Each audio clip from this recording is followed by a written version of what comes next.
Hey everyone, it's Justine the Twilight Stamper, and I'm creating a card today for the My Favorite Things Summer School Monochromatic look. And I created this using the Adventures Calling stamp set, which was released in June. I'm going to start off with a piece of cardstock. It measures 11 by 4¼ inches, and I'm going to fold that at 5½ inches to make a top folding card. I'm going to set that off to the side and continue the rest of my idea. Next up, I'm taking a piece of pink cardstock from Simon Says Stamp. If you're interested in any of the products you see in this video, I have them also linked in the description below. I'm going to be using the lace background, and that's the stamp here, and it's a background set that was also released in June from My Favorite Things. I don't have any My Favorite Things inks. I really want to try them out, and one day I probably will, which is when it fits in the budget. So I used some Pixie ink from Close to My Heart, which is a similar pink color to the cardstock, just a little bit darker. I'm just going to use a scrap piece of paper here, or the back of this stamp that came with this stamp, and I'm just going to use that to press it down. That way, when you don't get your hands dirty while stamping, and it's a pretty big stamp to fit on a block, so that works out really well. I'm going to put that lace background off to the side as well, and I'm going to get coloring on using my Copic markers, and I'm going to use this Adventures Calling stamp set, which is super cute. The girl stamp here was a little smaller than I had expected, but it actually worked out really well because that's how I kind of wanted it to be, and she measures 3½ inches.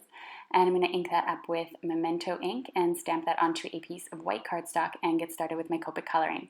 You'll see all my Copic colors in the corner of this screen, and then you will be able to see what colors I'm using, and I'm just going to speed up and add some music here.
When I'm finished coloring my Copic objects and I want to cut them out, I always end up grabbing my black marker and then just going along the edges here, so all those little white areas are not a problem and they look like a really crisp edge.